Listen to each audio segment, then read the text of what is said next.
إن الحمد لله آمين نحمده ونستعينه ونستغفره ونعوذ بالله من شرور أنفسنا ومن سيئات أعمالنا من يهد الله فلا مضل له وما يضلل فلا هادي له وأشهد أن لا إله إلا الله وحده لا شريك له وأشهد أن محمدا عبده ورسوله رب اشرح لي صدري ويسر لي أمري واحلل عقدة من لساني يفقهوا قولي أما بعد السلام عليكم ورحمة الله وبركاته. وعليكم السلام.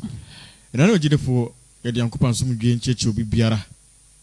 Yedi twede ampa yankopan se wa hwe so besi sampempen so na ma hwode mo den. Amen. Ono echi de besere ne huma bro na so mdwe enko enfama ekomshin Muhammad sallallahu alaihi wasallam oni ne chidi fo ne sabafo ene ya bedi ne chi akosi dan kwama atemoda. Allahumma amin. Amen.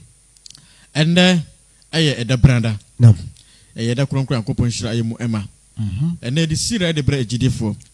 Na wosanka endra ejuada na nke deba sa na ya mincha de endra ensaka ya MALLAM paini MALLAM ABDUL KARIM isa ono so e de comparative host seats e de bae sa e ma fidie no so ya hye anya sam kitwa na wa yakopon tumi mu no ko ba ne sa no na wo se enu kwa se bo mu hyem o se sira no ye ya che se de bae nde de din shekase e mayem.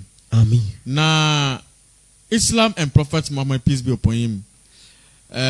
Sira ye king kano we ne fa etoso eduonu nso 27 part 27 na senior ye host okanye topic ayedruso also the battle of Fort Trench. Yes. Yeah. Na chese anyasam kitwa yakasa trench na se wahye de atu amna na emu na wuhye na wodi akonse mo a mo ahwe emfoni World War 2 ne 3 no mo bete de kan ase. Okay. Na MALLAM what you say sometimes movies omo ye no omo hwe some of things I see no eno ho na omo hwe some the movie o study movie na bo se wakope careful Quran and Bible and hadith and all there sa pepe sanity you know so senior host kind of can for no you do the battle of Trent the trench now the woman say after the battle of Uhud asubrache ne asorden ekwama ahokyereba Islam for asrafo no so no and I say the battle of Trent no say en ekoy the MALLAM party yedri adusuan de wo bebre na de bia me kase se ope abrabamu mfato ho abrabamu suohunu abrabamu adesua ene emu ensampa just follow sira o follow sira na okinkan wo behu se de akoso mprempren it's like playback in our era because the issue commission ma masala sana abru su ndara no it seems like it still continue happening at this particular moment. NCA. So, Yankupon, when you need information. Amen. I talking can for no. Overcall a year Quran, a year hadith no. No. The battle of Trench, you know, and if it's by us. Yes, sir. To free Yankupon. Yeah, can potokasa ni where the battery casem. The battle of the trench. No. When Prophet Muhammad, peace be upon him, first arrived in Medina, the Jews who were living there had welcomed him. The Prophet, peace be upon him, had returned their greetings, as he wished to be on good terms with them. Allahu Akbar. I say, na bra komshen Muhammad sallallahu alaihi wasallam ko dru Medina no. Na ajufo bi elho. Na sa ajufo no komshen Muhammad sallallahu alaihi wasallam no omutina somdwem na osanso omusan je no awa wetu na koba an sa no omutina se ombetina asomdwem no omode ensehye papa ade atom ntem se na be ya ombetina wasomdwem ene nkoso so na de wo mne se abra komshen Muhammad sallallahu alaihi wasallam no nkrofo no akọ Medina no then the people with them they were very powerful to the extent say if say omu kachira so mba ba 2 man egua you can't say anything because na yankopa prepare omu and they were very very powerful all those omu ndoso there but they can do anything Erutina omudi nkunim or the battle of Fort Badel no. Ejiro omu ko no komhye ma musa so wanka say because of this power or say this peoples are Yankopon dia amam bi say amanfo omuji Islam tu mu no Umar mu no Abubakar mu no amaka no they were very powerful peoples. Ejiro komhye ma musa so wanka say me sure no nti no me the konka obiso and say bisa because Yankopon say la ikra feeding there's no any compulsory in a religion. Etino wan kotu an so so no mom no or yes or no betina sumdwem no mo de share papa de eda to muntim na de na ko bai. An agreement was also reached between the Muslims and the Jews, which gave the Jews the freedom to practice their religion, which also set out their rights and their duties. Allah akbar. Na nshisha mo de to omuntamu ene sem komhye mam sa so ben hihye pepepe se mo de ya ba na ya de ba be hyam so ya de ya kan ya mesem te se ne yeken ya church se ne Islam ne ni so atie Yankopon no ba koye ne kase ne tumi ne gina bre ene e kwan ya ono ankasa pese ye de somo no ena Yankopon de am the right way ya de ya kan ya mesem ye pese wo tie ase de ya me panie Yankopon ankasa no bo nimpa ankasa no de ne pede ama no etu fo so bi say on fa kwan we an say kwan we so debi ejinu komhye ma say some Jew for na tia say ya de ba be to ahyam so na mom no mo kwan say mo practice mu Judaism mo be so mo som na yeso yansom ye de pepepe na mo ye mo amamre na mama na mbu bia ye de ye mfa ho yeso ye tie bebi entinu among these duties was that in case of war with Quraysh, the Jews would fight on the side of the Muslims. Allahu Akbar. And then she say do her and also same. Says ye Jew for momo semo small body, double surani asasi. Adi na eshenensa. So Jew for more Yankupan Palampala na Muslim dia. Some of the Moses in Abraham Mwechi. Fine. Me come shame Mamma Samaba. Dear Moses in Abraham de Bayano, Mumu Refi. Erentina ama akwakwa dane yi kakra de ama mamoye bianwoma achia kakra but ye ntumi amfo mo se nyame apalampala na mosom ne dia ene o se ye dem ye kan adwunu bakobom na ye kuti atamfo no ejiri sakura sifa abosum somfo ne ye o madwun se o ba betu ahye so dia ene mo a mo ye adwufo na mosom yakopon bako na sa nyame na so na enkremufo ye so som no se abosum somfo so mo ba dia ene o se kambom na ye defend ekuro no a Medina no. Despite this agreement, however, some of the Jewish tribes who resented the Prophet's presence in Medina soon began to cause trouble among the Muslims. Allahu Akbar. Na ewa san shey na echi no ye yankofu kuo bi a omo wo Jewfo no mu. Allahu Akbar. A san krofu yi wo mo de omo da no munafikifo. Na twitwafo akokonsafo di omo yan se omo etukutuku wo mo keka nimpa eti ebom enti MALLAM ena meka se sa openetie awo wiase mo ase no kura no nipa kuo be hiem se be bibi yaka adwun kro de abom ne ya susue pepepe na de mbrada to ho no wo benye bi mu a omo be fa kire na nsam kika nketenkete kokonsa nketenkete empapemu ene wuntwi ene omo baye ewe kire na omo de titimu de abade yen eye ekuonu mu esida sa na tiem sa pepepe ene esia o Medina roba ko bihye mamsa so ne Jewfo ni na tenase na omaye nhihye kama asomdwe ho ene enye Jewfo no mu bi mu na afikifo ene omo no mo ehuntwi a omo etukutuku a omo de entutuye ede eba sa pepepe ne ko bihye mamsa so omo start so omo experiencing dia na ko. They tried to set the Muslim immigrants from Mecca and the Ansar against each other. Allahu Akbar. The troublemakers were given many warnings, but they continued to be a nuisance.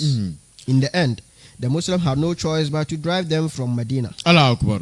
No, they see any same. Chukuchuku amoya na any same. Aya immigrant na omo fi Mecca omo ba ye na omo swe o Medina awasumdwe mu no. Aya sa Jewfo yi omo so den omo ba omo den sem omo keka aya nkremofo na omo firma ka e ba ya no ana nkremofo mo Medina no etire ebom okwa na okaka we ya na sa kokka we ntoko tie we nu mu asama na o da ko we mu ho na waje we mu de so e de aba no adane danani no fabricate no no keka omu tiare e de bom enti komhye Muhammad sallallahu alaihi wasallam ene nkramofo no hu se no nkrofo omu cause so many problems kokonsa sho mumu ma omu ko tie ha no maba omu kwa ha no maba sini ha de omu yia no ano oden enti wa ha de akasakasa beba enti komhye Muhammad sallallahu alaihi wasallam boy mu oden bebre de ma omu so still na de omu yia no enu ano de omu eye Allahu Akbar enti de ne si. A new agreement was offered to those Jews who remained, but the trouble did not end there. One of the Jewish tribes, the Bani Nadir, plotted to murder the Prophet, peace be upon him. But their plan was discovered and they too were exiled from the city. Knowing that they could not defeat the Muslims themselves, some of the leaders of the exiled Jews secretly went to Mecca to enlist the help of the Quraysh. Allahu Akbar. Allahu Akbar. Now they want me to say, Abra, omoye so omoye chukuchuku na asefo ni nara no. Komshe Muhammad sallallahu alaihi wasallam ombo omu kokko. Say no omoye, entina ye wo say ye pam omo. Every Medina ho. Afi say ye tina awasomdwem. Anya ntokwa. Na dia entina okeka etiri ebom. Ada say ada munko. Enti komshe Muhammad sallallahu alaihi wasallam o use the power and the authority are the creator dia mano no. Ade pam omo aden, e de firi ho. Na asomdwe ba ye smatia obi mu no. Say Jufo no amumu bi esanso sole ye say amba ba mu tiri mu po so mba ba ku ko bi Muhammad sallallahu alaihi wasallam malama yasam ketwa. It's not easy to be a leader. It's not easy. Say mama akonya say di ni panim akọ baby say ya na ekọ editi no abra mo boss a tiri mu po no e na mo to eden ededi nti abra mo to ededi no omo so e na ko bi Muhammad sallallahu alaihi wasallam ka say debi sa nkrofo we de enya de no betena na asama anasa the American say the Prophet Muhammad peace be upon him so wonderful man and peaceful man malam obi a osia so pese okun o chi na de na ese oye so so okun bi sir ai but komshe Muhammad sallallahu alaihi wasallam wo nya abutre anto nya abutre no ana opam omo otwa omo so efiri wo nkum omo sa nipo na mo so ye wudi ne no wo ye meda no wo ye tirimu odenfo no Debi, komshe Muhammad sallallahu alaihi wasallam.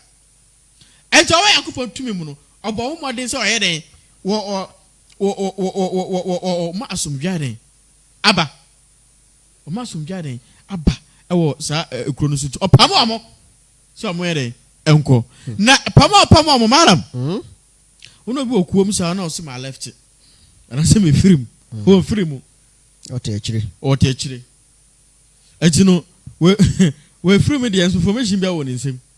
Or don't operate some mind of some peoples outside the dome. Sana aye do for the ye. We free me there. Or my free me there as no operate outside. Jamaica won't tear so cold man or better here. Operate outside. Na outside no operate no. Or more aye so mo call aye your friend saying Maka. No one there I was on so far alliance, madam. Yes, sir. Obi town no town. O Judaism. And was some omo chaka. Debi. Was some yankupon. Muna was so more chaka. And nam a 1 year. I know tire more commission Muhammad sallallahu alaihi wasallam. Omo komaka. And I was on some phone. And money yankupa town for a kwepe. So I'm commission Muhammad sallallahu alaihi wasallam. Ebechi. Malam. Ayansam kitwa. Knowing what the Meccans would like to hear, they pretended to believe in the same things. They said that they thought that the old Arab tradition was better than the teachings of the Prophet Muhammad, peace be upon him. And that they believed that the Quraysh religion of worshipping many idols was better than the Prophet's with only one God. Then the Jews told them that if all the Arab tribes attack Medina, the Jews inside the city would help to defeat the Prophet, peace be upon him, and Islam once and for all. Watch I say. What who say you will be more Medina? I know more piano. Oh, never say those who are within no. Omo ya wadofo mo kan ho. Omo piano nkomo mo godie. So na omo koduru maka kurom ho no ara omo ka kire maka fo no se omo ye omo se ase da omo pe maka fo no asem na de maka fo no eye no yade papa omo kwa na omo ka kire maka fo no se na ene nim se abosonsum na enye afi ne yate ase se omo nananom som amo som anyamo mo bebre no ane na ye papa Ayese nyame ba kuna komishe Muhammad sallallahu alaihi wasallam e de bra mu no. Eritiro ye de ye mfa mo ho de mo ye ne de ye pa. Na komishe Muhammad sallallahu alaihi wasallam do ye no je ne ho mana. Nti wo se fa kwan bia so e be stop no. Ejide na wo se ye. Ja wo se ye ne se mo man ka ehu bom. Ye jufo ene mo abosomso fo mo man ka ehu bom. Na e ka ehu bom a ye nuanom a mo ye jufo na omo da so e o Medina ho no. Wo mo so no abe sore abe ka ehu. Na ye kum komishe ni na tu Islam ase kura. Once and for all. Allah akbar. Allah akbar. O adwun mu po. Eni tinum. Won so ne amafo bi na wana so ne nipa bi nam. Anam so town ntinu. Otumi ni obi a ono akese kura mpen asem. Ekwa e ba ko. So on be kuntiam. You do anything to fight against you. Allah akbar. Allah akbar. The leaders of Quraysh were pleased to hear all this and seizing on what seemed to them as a good opportunity, agreed to the plan and began to gather together a formidable army. In the meantime, in Medina, only one Jew tribe, the Bani Qurayda, refused to betray the Muslims. Allah Akbar. Allah Akbar. Now I am going to me. Makafui, you say, once in a pet, Nasifia Kwana. Anasa ntontoma ntontoma na fama hono yes am kitros na nkrofo ya omusa ntumi ntu omase some de sahaba dia ene ya tiase Allah akbar na omubbo omo ano ana omo asrafo ni na ya krado na o Medina hono aye beni Kuredaya omo nkoa ana Omo and under no muchi amfama Islam. Allah akbar. Allah akbar. So no matter what it is, nyame be yi omo omeka ho. Njide ne sie. Eventually the Muslims learned of the preparations being made for war in Makkah and of the plotting of the Jews within Medina itself. The betrayal of the Muslims by the Jews did not surprise the Prophet, peace be upon him, who said to them, the hearts of the Jews have come close to the truth. They have forgotten what Moses taught them long ago, that there is only one God. Allah akbar.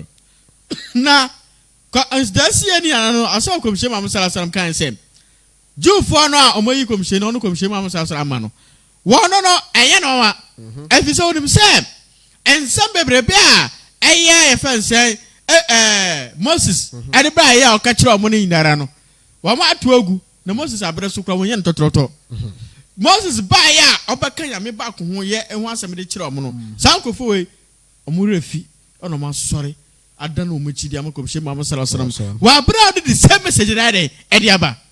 Allah akbar. Allah akbar. Dena koy. Je hona aya we sane. Enti hono yakopon e de aya e de bae. Asembe no. In the name of Allah, the beneficent, the merciful. Oh, tweda mpo yakopon edimu ehumobro hine odefo hine. The likeness of those who are entrusted with the law of Moses, yet apply it not. I say, Wamo ese omaji eye Moses embra na edi no amofa nya adwuma bi ne Christian fa na dwufo yet apply it not is as the likeness of the ass carrying books.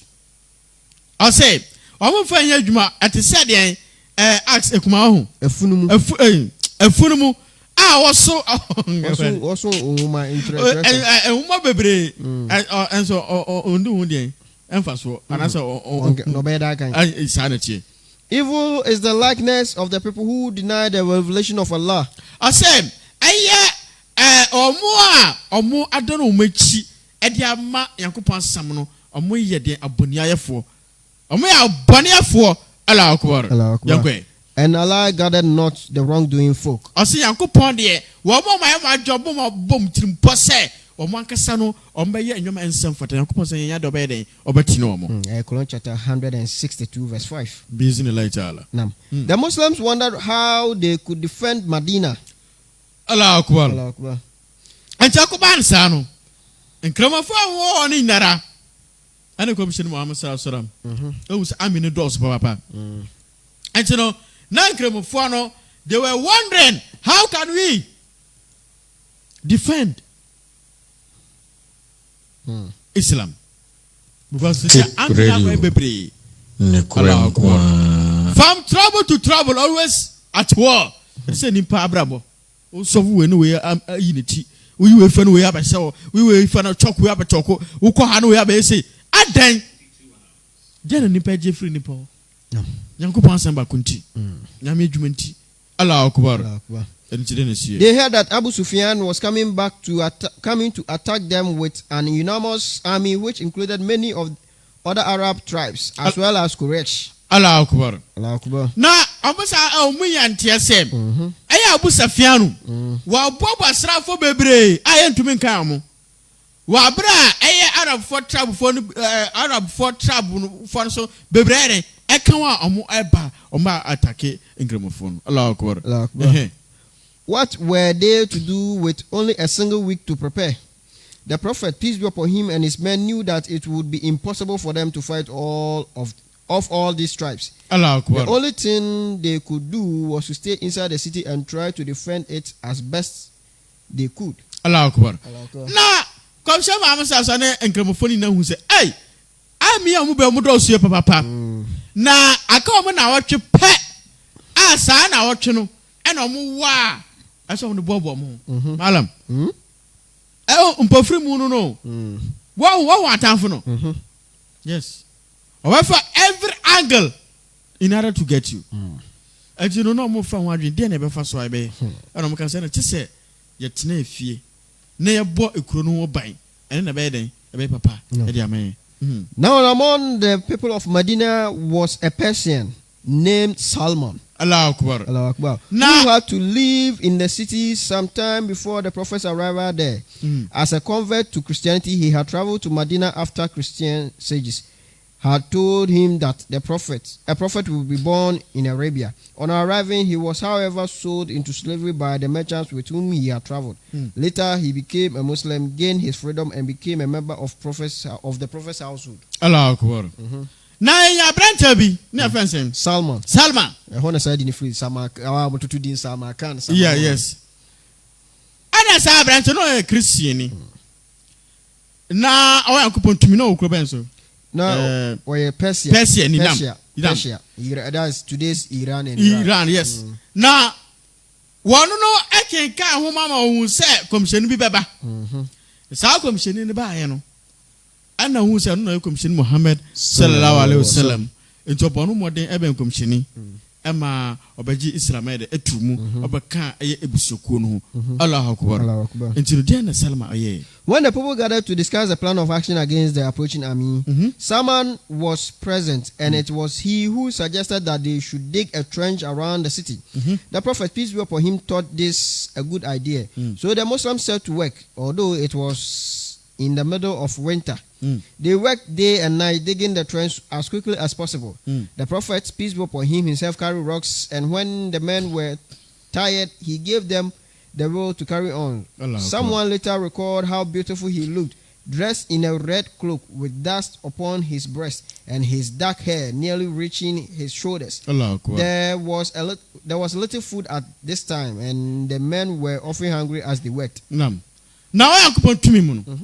Abra amo efa adwene efa kwan ya omefa so a omedi nkunim no obia de na adwen kire e de ba ono we di na adwen kire ba no we di na adwen kire ba ena ho ena Salman yeah oh sorry ena odi na adwen kire e de ba ena o se kom se ni mem susu se yentu amuna donko enche kuro ni wina e den enhia na no ena batu aboa na de nkunim de aba na komishe mam say asra utinasi din na odwen hu no hu say yes the Salma ekano that's the best a good idea.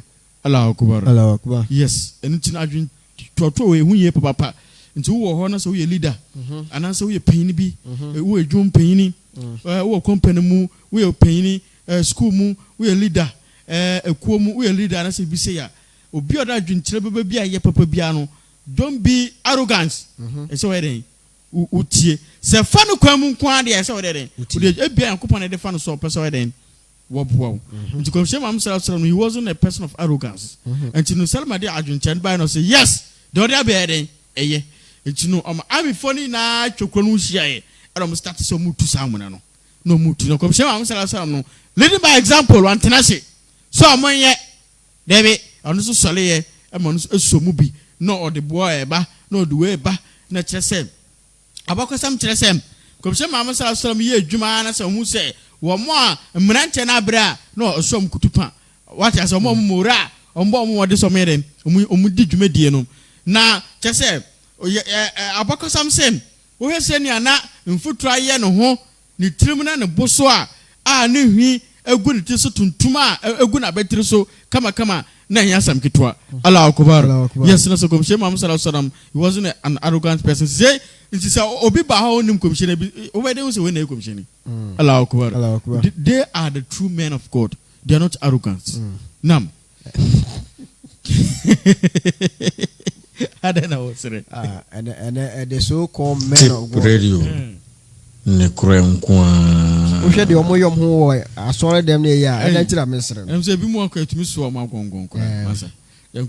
On one occasion, however, a little girl gave some days to the prophet, peace be upon him, which he spread out on a cloth.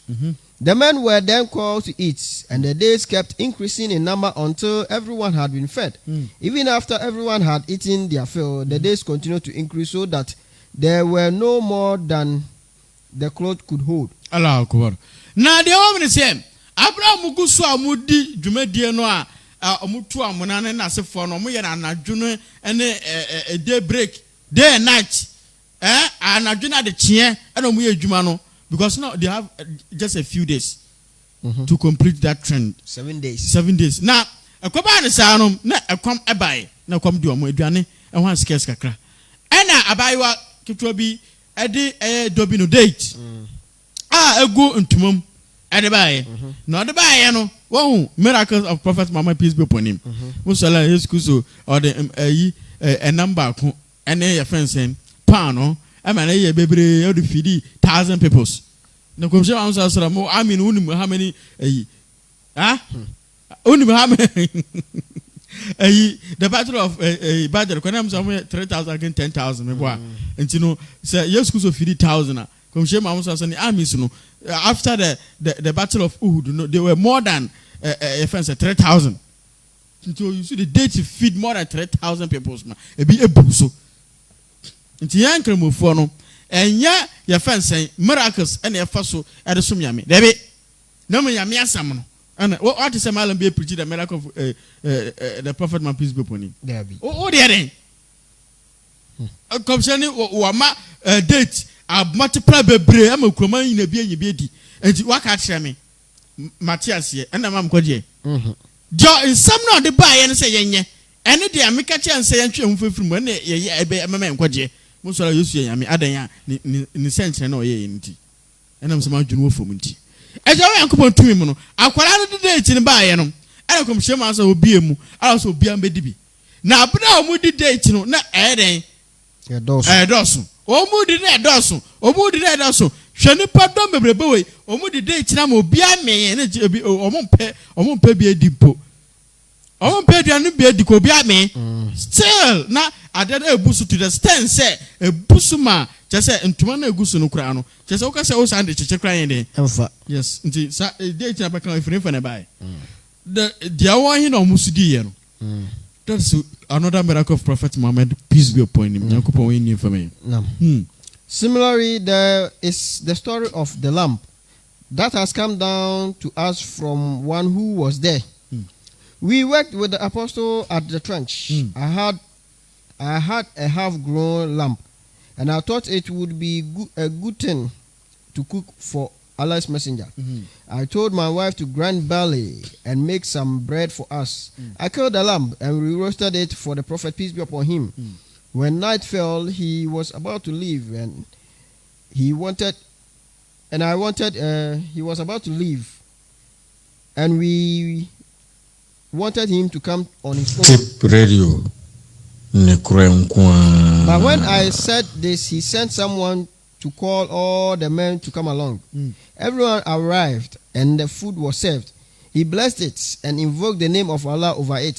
Then he ate, and so did all the others. As soon as one lot were satisfied, another group came until all the diggers had eaten enough, but still there was food to spare. Allah Akbar. Allah Akbar. Now I could put to me another miracle. Abraham said, "Mam said, mu ye dwuma na ade asan na. Just as somebody we dey, o ma ye dwuma dey and that. O mo nda Sata mo de mpɛ mo rest kakra na te si ana ekom san studio mo awimbre no ene ti no awa Yankopɔn tumi mu na enya aye nipa baako gide ni baako na owo odwan ba baako eno ka so no se se na komhye ma mo sala sala me komande ni de enya dia e be hwem na kokwa ono na adwun po he was thinking about only prophet man peace be upon him wonu kwa na odwun no ho na ye hwe odwan e ba akopɛ yes e ba akopɛ ena onso ye hwe komhye ma mo sala sala na koma ene na adwun ene suban pa awo eja abrantie we ehun sa na okasa ne sa dia okokokum eye sa abo no enti na yere so no onto pa no enti se komhye mam sa so wie na okwa woye wa no onko frɛ ne mra no mehye okode no yen o meridi Allah akbar yes let us see the character of good leader enti no abra de sa na mo pon na omo so prepare ye enam ne pa no ana omo sman omo ko sman se omo sman a osmafo no koduru komhye ma am salasram ho ana ka chense komhye nie osumesi se brefie wonko abra na okum odwan ene pa no bedina ko ana komhye ma am so ai mo wa enfasa abafo ai mumlo eduana pa yo akaber Allahu akbar wow he was a selfish man one john nkwaniem monte say Ghana politicians yabi and Ghana heading almost 5 we men no guess yabi hu yamabo amen yes he was a selfish man omkoduru fi ono so monyam hu group awope ana from mo na mo dremika ana mo ba so odwane aba mmasi ne nkodidi ana mo nchiche mo okuokuo Allahu akbar ana ko bihye mam sa so mo okowura ho o de Facebook koye o kan mo ho mu di aduane mu yefuni aye matam bompa bibia bi bompa ye shira so mu di aduane we na stand aduane no ase de ye nti so kura next group no mo so ba na fie kom next ham nipa be de ho mu be di aduane we stand aduane bi ho egutable no so another miracle enti yankasa commission wa yame ana yankasa commission wa yame ana dabi we ensenkyere ne aya Yankopɔn tade mana komhyefo nam Allahu akbar Moses de na mana ana your friend say emnuma ye from kwel me no twidin nam ana Yesu so de no say otimi faduane kuma bi eye no abompa na Yankopɔn aye aye bebre je komhye mam so on the date ne twinam na edwanam ni no ye ono otumi de nsa bonsuom oye ne nsa ni say ya na so no gutu se pipe omutumi de bi yal wala ye bi bia wie na nsa no se na esone na wa nipa dudu we no aye sei na ne nsa ngene enti yankasa ono so yanyame ana yabi manfo bi ndwene ogene ho awonte ase munnim komhyeni munnim na bakosam munnim de otumi ye ene de oyeye musaram ka kanse hunu e de kire no that is why I make a true bia say you should follow this series you get to know the prophet Muhammad peace be upon him very very well. Amen. After that, didn't see. On March 24th, 627 AD, Abu Sufyan arrived with more than 10,000 men. Allah. The Muslims numbered only 3,000. Asamba nam kai. Magaza 3,000. Okay. Quraysh and their allies surrounded Medina, but between the two armies was a long, wide trench. Allah Akbar. Allah Akbar. Now I am coming to me, Muno. Anna. 24th March 627 AD. Yes, 24 March 627 AD. Nam. Sada etwe ena Abu Sufyan no na asrafo no ena kuruche ombeduru ye. No mu kura asrafo bakwa 10,000. Yes. Komshe ma musa so na asrafo mo ye den 3,000 pe. Na ke hu se trend e de no na tam na obeche do na mbebru 3,000 because you amanfo bi ombeba be kan ho mun ya asrafo. Any normal civilians. And you know say yes ku so afidi 1,000 na komshe ma musa so we feed more than 3,000 times 3. Mala komshe ni anabi isa de na 5,000. Ayo. Ana so hu se ye tre kunkura ye nkan ma ne mema nkan. Debre ye nkan mo nkan. Sanity. Omo fidi omo no. Ana me se ebrosa. Yankopon ye ni efame. Amen. Enta wa Yankopon tumi mu no. Ana omo ebeduru ye no. The question was say, and I can fast for no say no moving and a trench very long and wide and no moving. Allah Akbar. The prophets, peace be upon him, and his men stayed behind the trench for nearly a month, defending the city against their more powerful enemy. Nearly what? A month. A month. Many times warriors tried to cross the trench and enter the city, but each time they were pushed back by the Muslims. The Muslims were afraid that if any did manage to cross over, the Jews inside Medina would join forces with them and the Muslims would be beaten. Allah Akbar. And I come on, Sano, Omuja trench, and I fancy a Bakafuano, and a Srafon, so Mujinichi, Allah Akbar. Because their numbers more than times 3 than the Muslims. And to know almost start to say, almost bought a crown who bind. Said a bay, I'm missing no move behind the ankle, so uncle inside, because I'm more cross no move raw. Jew from more inside once or married, my fight back. And I'm sick of shame, I'm so no kuma or Kuma Papa, Mamma, no bros who cry, me John who cry in tears, Mallam. I'll bring him. Jimmy, come share the one who say, Jew from Wowie, or more inside one. I will go a town for no. Where jam? I know myself and two shawms on your chaka. What you say? But now come up Popentino. One who can put your just with jam. I know more. But they were prevented saying, "Say about ya, Asra for him be crossumba. No, I'm saying the Anki come. You see a man with a good heart. When I'm saying, oh, I wouldn't know. When I'm so trust kind, I go see a man for some Islam for two. Blah. Yami who am about. Amen. The Jewish tribe of Bani Qurayda, who stood by the agreement with the Muslims, were pressed by the Jewish emissary from the enemy without to break their promise. Eventually, they agreed to do so. And when the news of this reached the Prophet, peace be upon him and his companions, they were greatly troubled. Sa'd ibn Mu'adh, the leader of the tribe of Aus, was sent by the Prophet, peace be upon him, with 2 other men to find out if this were true. When they arrived in the part of Medina where the Jews lived, they found what they found were even worse than they had previously thought. Allah Akbar. Allah Akbar. Na samukaya yeka boka sameka se eye ebusukuo bakon. Sa ebusukuo no mu edufo na fom sen Bani Qurayda. Yes. Sa Bani Qurayda fo e de omuka se omunyi komhye ma musala and madam wedi omachi.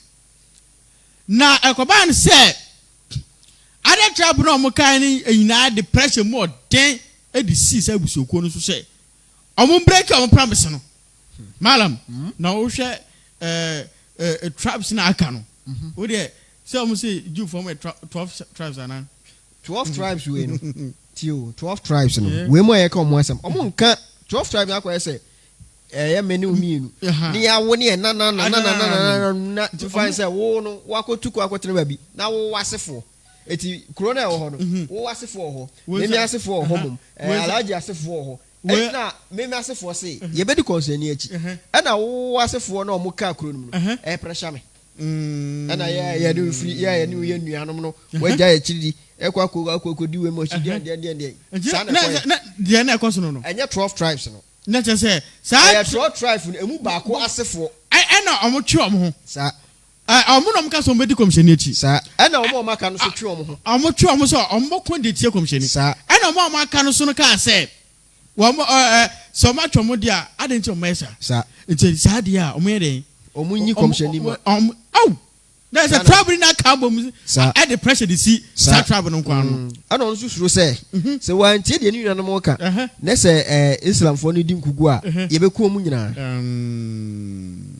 ye ba be ku sa trouble na aka no sa enti no muso hu say 10,000 against 3,000 e bia na nkugu ade aba enti no musuro ti abamubu na ba na o sesa o madwen mala me da wase ye papa e no me jidefo enti abra o sesa omo sesa o madwen ena komhye ma musala salam osuma ye sad ibn Mu'adh so de matini se omo ye se omo di echi no omo sesa o madwen enti omo nkono ye se na kure enti no ono so furo ponko kuruche ko duru ho okohe no se de omo tie no kura brosa aye west de omo tie ne de si kira fa yes Allah akbar. Allah akbar. Malam. Yeah. No say we ase mo papa. Hwe se. Amafo bebre asore tiaw. Na nipa ba ko ana se mienu bia wo gidie o mu se. Edu de adi bia o magina ochi. Na end of the day o te se sankofo so amada na o mu chi. Wo mo so asole de tiaw a malam de no be ye. Wo be hu yi. Samaba. Ntokwa na wo kono kura no, wo di agoro obamba bu wo bejai. Malam, aye ize. Nipa nye. Awona ni so agbatomenyo. Wo bo nipa je receipt. Yes. Allah akbar. Allah akbar. Tise ko msheni obere. The enemies within. Onim say nka bibia ni a mo echira matuma hwe eche mo so you have turned against me. Aden. Denam dia yamu. Denam bai. Saad ibn Muad, whose tribe was closely allied with the Bani Qurayza, tried to persuade their leader not to break the treaty with the Muslims, but he refused to listen. This meant that the Muslims could not relax their guard for one moment, for they were now threatened not only by the enemy beyond the trench, but by the Bani Qurayza within the walls of the city. Allah akbar. Allah akbar. And Saad ibn Muad. Ogodu ono hu sa asamu na kuma say papa. Na ono no na buso no ban sa jufo no ana okọ omo leader no ho omo kandini no ho ana okachom na de na moye ye ina so mi yankopon ba kon krofo mo ayira omo refia me asem mo refia me ba ko pe na de ba no sa pe na bible na ka sa no Moses de ba ye na de na moye sa omo ne abosomfo na eba omo na abosomfo na eba na de ntina omo buso oboda no anya sa leader no o kan se mo be ka biara no sad ka sad kire no se de bi lalai won ti asie Allah akbar. Allah akbar. Se sia no na chese ko shema msala so se ne god no hwemu yi se sia no enye omo trend na chi nko ana ono omo kwakwa de esi o tom back and front na mumu no omo san so nya no the army at their back. So they are within the circle. See what Satan can do. What would happen some here? Allah akbar. Allah akbar. No matter what, the terrifying of darkness, it can never overcome the light. Bismillah ta'ala. Things became more difficult for the Muslims day by day. It was extremely cold and food began to run out. To make matters worse, the Bani Qurayza began openly and actively to join forces with the other Jews and cut off all supplies to the Muslims, including food. The enemies of Islam then planned how to capture Medina. The situation looked desperate, and the Prophet Muhammad, peace be upon him, prayed to Allah to help the Muslims defeat their enemies. That very night, a sandstorm blew up, which buried the tents of the Quraysh. The storm continued for 3 days and 3 nights, making it impossible for the enemy to light a fire to cook a meal or warm themselves by. Allah akbar. Allah akbar. Now I am going to me. Just as a siano, none to come my day. Back and front. Now, dear man to come here, worse than say. I have no any Jew for no alliance. I'm a mukaboom. I'm a forces muye, dear Emma and Cremofono. Aye, na asama Emma, I don't muye, ye, papa. Na a wobre. I be an air short to. Adriana short to ya. I do for ya. Na almost no Adriana can feel more ban. Almost sees say in Cremophone and surprise or more Adriane. Aba what channel come. Se se wa no so agina aye trangeneti amonachi mo peko ampasa mo capture all the Medina ekuro ni inara na komhye mam sa no agina ohu se na oye ono pagya ne nsa ono bompa ya Allah akbar. Allah akbar. Abrabo mu badin na all hope are lost ka hu se yo twere ampakopon bakope a wo bobode ni inara entira bode se na ote biara wa soletia wo no so hu abo ade na wonu akasa no wonu akasa ntumi mo no obere wo twitwa ajo. Allah akbar. Allah akbar. To pagya ne nsa bompa ya sere twede ampon yakopon no na yakopon suma element ba ko element wind ana oso ahwea so wo movies e wo desert so senia se ahwea no air no activating the power. The friend sandstorm. Yes, sandstorm say na tie na. Pagya anwa na. Pagya anwa no ma. And ya wa ho bi e be kata. Kata be thousands of army so. To come show us a bomb pie, and Yakupon or smart as storm. Allah Akbar. The Prophet Muhammad peace be upon you. Or bomb pie must storm a year, Juma. Storm! It was 3 days. 3 days! Moses compare Puma. Moses, why I want him moving by. Allah Akbar. Can you pray for a storm to rain like that? The storm say Banosono. We now desert in Sue. And so a full coop the storm on a batromo. You just say yes. It's a storm and started to say yes, Jumano. One of them say yes, and coupon tower chair, not our tree. Sending a coupon Moses to me. I'm an a pair pumu. I'm a Israel for femono. Some penny a coupon come shame Mamma Saram. Yes, it's you know a one Moses control fencing. Water element, remember? And I come shame Mamma Sarah's piece of poems, no, and a man to mono or control the air element. You don't fuck come Shafon Diagro. Yes. Sabi Pepe and a lot loot, and be loot, and in Nukro Mufono. Sodom Gomorrah. Yes, another element then fire element. This glass over there. Yes, fire element and then earthquake. Allah Akbar. Tini Yakupon. Amma komshi mamsa sa tumino. Amma chese storm no e bury omo. Bebre 3 days. 3 days. 3 nights. Na humo no anu ye den to the stand say omo ntumi so jempo no da aduane edi. Komberio. Anasa omo di bia wo omo. Komberio. Nam ataber. Allah Akbar. Tino when all hope are lost, never give up. Allah subhanahu wa ta'ala is always with us. Dennis. On one of these dark nights, the Prophet, peace be upon him, asked one of his men, Hudayfa ibn al-Yaman, to go on a dangerous mission. The Prophet, peace be upon him, told him to make his way across the trench to the enemy camp where he should find out what they were doing. Which, with much difficulty, Hudayfa crossed the trench and made his way to the circle of the Quraysh warriors talking in the darkness. He sat near them. Really? What was that? We all know. What? Mallam, when me be? And I can't jihada. Say, I'm for and 2 months when I jihada. Now I'm for bitch chum when I am silly. Oh, was it really? It was a one. Going inside where the woman part of our continent.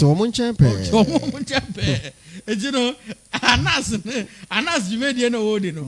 And yet, then I start you. Start here. Anyway, their friends, anyway, your friend who there for you. Yeah. Oh, no, or Anas, I'm not the Anas, you made the or that one Anas, I don't go room. Allah Akbar. Yes, Mammy Trim. He sat near them, but as there was no fire, no one noticed him. Allah Akbar. Now I could put to him. Abra. Adia sign. And come shame Salam or Smile Hudayfa ibn al-Yaman. Yes, sir, on one whom a day. Na on crosses trending. No uncle Mumun on Koshe. At the Chromo Moyo. Plan or more for Allah. Na our Gideon Conson. Hudayfa so bon humading. Or day. Brasier, more anajono, mumu. Then I'm saying no moon to me and so lighting or to a movie and team come out moody and then no more. I say, he then heard Abu Sufyan's voice. Let us go home, he said. We have had enough. The horses and camels are dying. The tents keep blowing away.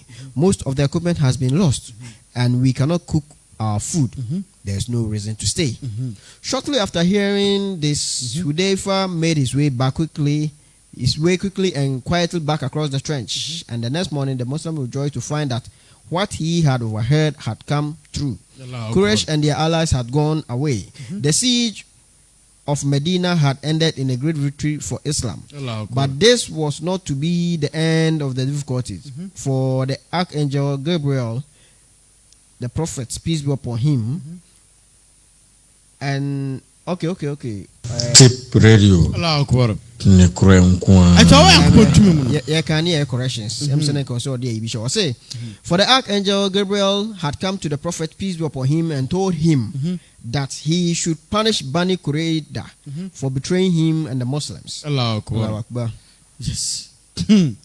na wa yankopon tumi mu no abra osuani no oya mo na okotena ho na wo tie nsem amoka no wo no te abusafia ne na abusafia no ka kyerem se emrantie mu ntie se sie de ekoso na no odin yeduani asa kyese sina konkoni fumu ponkoni ndar ewu ama yenye aduane kura ndi nso kura no yentimi soja entumi yahwe ye nema so de ba ko no bebi asai enti mfaso ben kura na we so hase wo de moma yen akoyechi enti na bra asuane nti sa no dramika oyen kakran kan obakom shema amsa so no be kan se sia no eye ye friends en abusufia ne no nkrofo no omabre mo give up enti omoko enti kom shema amsa salam one omomaka no ne suafo no ene asrafo no mo bose ade chia no pa no yes mo bose ne gie se sia no de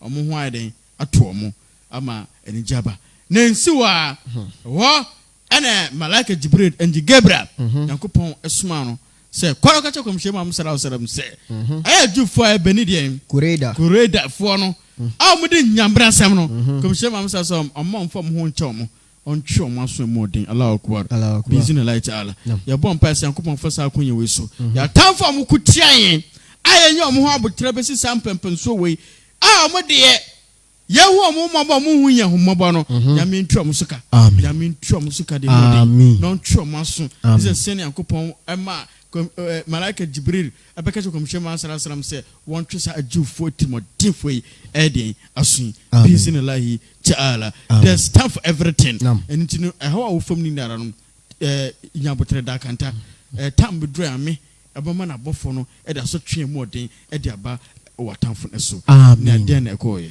On hearing this, the Prophet, peace be upon him, ordered the Muslims to march against the Bani Qurayza as they hid in their fortress. The Muslims besieged them for 25 days until they finally gave in. On surrendering, they asked the Prophet, peace be upon him, to let someone judge their case, and he agreed. He also allowed them to choose who would give the ruling. About na kuma ye too much. Anti ne power am so within you know. Blah.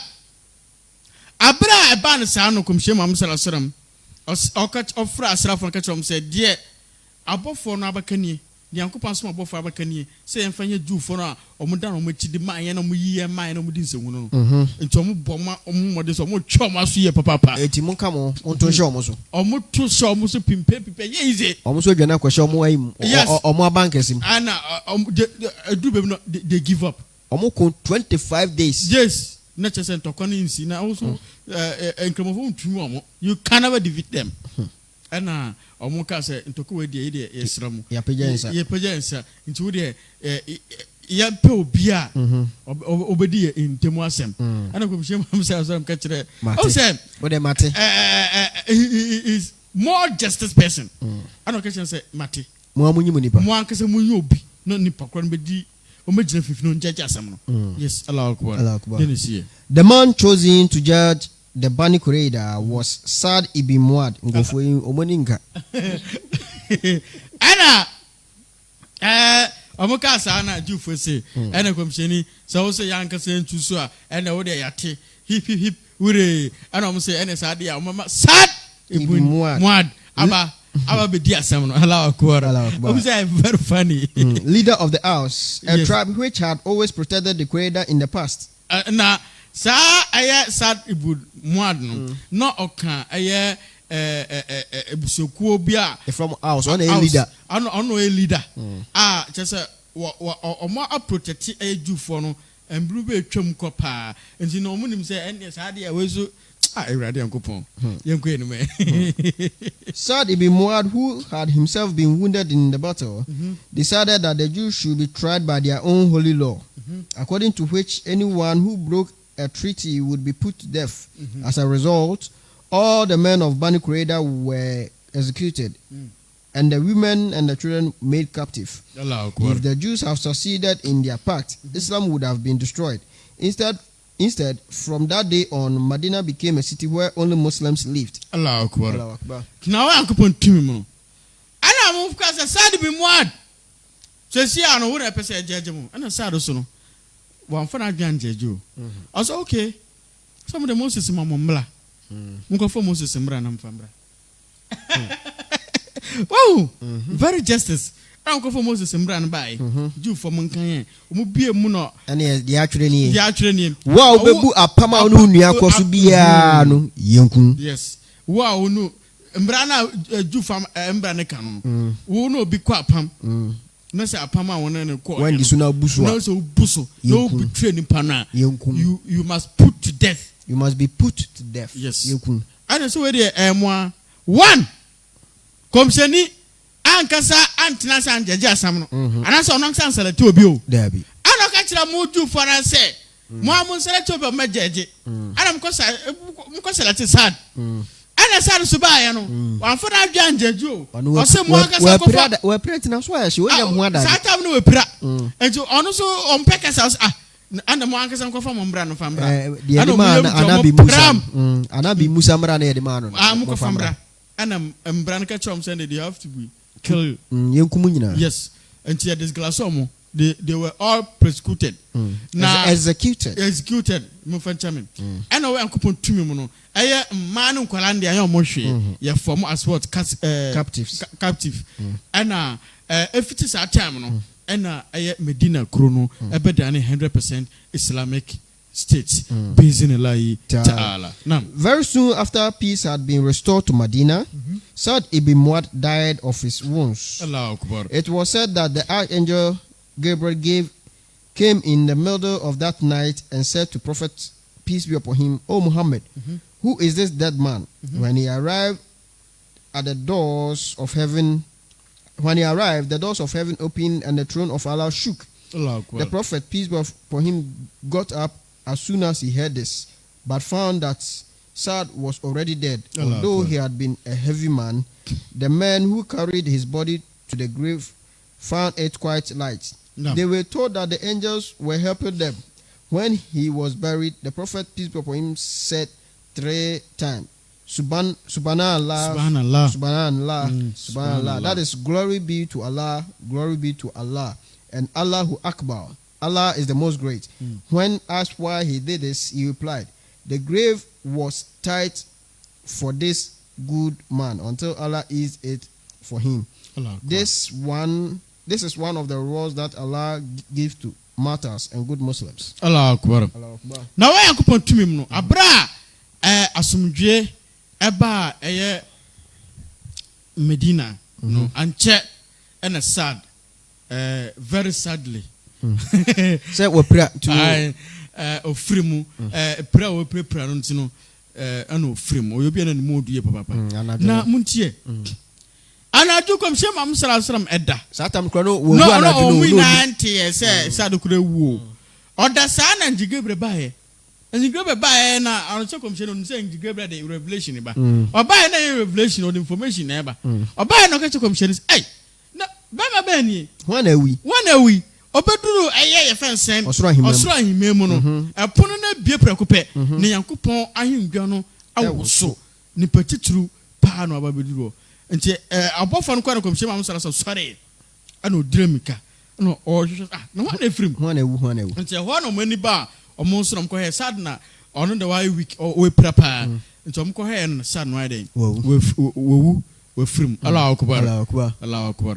nti ko ba no sa no sad you better no modu yes according to history or a tick tall no modu to say very heavy man na omo am soro funu no aka say onumu abeye ha na eyitsam ama etiese say abofo na den eboaye ama omo den ompagya efunu no no mu kodo amusieye na omo kata aso no komhye mam sallallahu alaihi wasallam ka say subhanallah subhanallah subhanallah Allahu akbar Allahu akbar Allahu akbar sa prince alo bisa komhye mam sallallahu alaihi wasallam dian aresiye na say omo ne mu ne hyem no ana asase yes ebemia no ana yankopon ma asase na den eye kese ema no Allahu akbar ana komhye ne say wey ana ya ketua ewo ma nimpa papa biara obedi dwumedie papa no boy Yankupon Ejuma, busy in a lie, Sala. And to Wuswa, or Pesa Yankupon Shirabek, see, oh, Suno. Sad you dear way, a bini deal, truth is preaching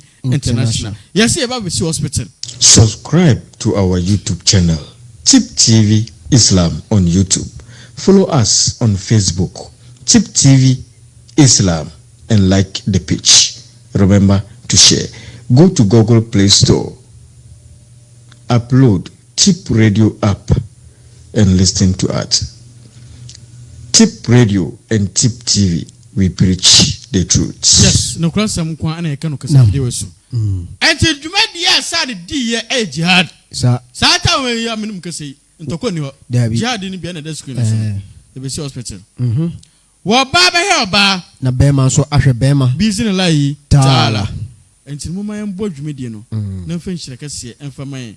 Oh, we ask my saying that Chanquama Atimoda. No hair animation, a chagu, our ice screen swap. Utimu say yes. You see hospital scene very tremendous and beautiful. Masarachi scene channel. And yes. One. And you one. You best answer two. Yes. You best answer Sunya will be paying me dear. Three. Yes. I send hospital name. Come shame Massa Somatias say, what about Jim Pa Baconquano? What you are seeing now then? And no coming Papa Quan, Okum, we are seeing that. And so I'm coupon Tumuno. Why a jihada? And your jihad ketua. So I am come Pamoa, Shrobiano, and you should ketua. Sir, into the moment Yankee can. Niambo media way, Nemfish the Cassia, and for my oh, we are saying that Chancoma at your mother. Yankasa and Che Cassan 1 hour. It's your mobile money lion, nothing. Yefroso. Moi, Mudiska idea about the lives of Adam. Adam German, yes. The updates in Baba platforms. Yes. One more, what you made it to pa in Momo. Yam insure me, Papa. Yes. Mallam Abu Rashid. Yeah. I'm not see and Tenenkam. Fusina Mahama, Abubakar from Germany, Papa Bakun. Yes, Adam Jemino Bonidi. Now, Alaji Mustafa, President, yeah, I'm sharing Papa. And I've Alaji Tijani, and Neo Maka, Hajia, Mariama, Italy, Ibrahim, UK, and the wife, Farida, and Hajia Abibata. Hajia Abibata. Zach Ahafu. Yeah, and I share a dinner baby or Mallam. A dinner baby or Pana, Kakrewe, and I Sakan. Yami Enslomo, our Jumedia or Moedi, at the board Jumedia, 2000 Pitch International. Yes, Mumma Yankee Can, Nafis Muro commanding from Afro, Adam or Bonumodi, who are not recommended Mobi, who is Adam Germany and his friend. Yes, and to the Banasana and Shirano knows who you're Humbo, sir. And Chancopon, we are mobile. Amen. Sufre. Amen. There should be around Sono and Copone and for Mayam. The lives of Muhammad Abdul Kader, Rashida Kampul, or also a born Humadi Papa, Adiza, Jibrila, and after Isifu Muhammad, and no more Muba, Yambo Mudi, almost a minister of Papa, Umar Abdul Wahab, and Aisha to Yaru, yes, Haja Maria Mom, Sadia Adama, and Wamaka. Yamishra Muye Papa, Yamishra Ahmed Benson, yes, Ahmed Benson, UK, also a born homade, busy lai Ta'ala. Editino, I mobile money lino, and a screen of 0554 46 90 96 0554 46 90 96. Yes, who send a dear baby to some pitching international. And our first no account numbers any 60 11 01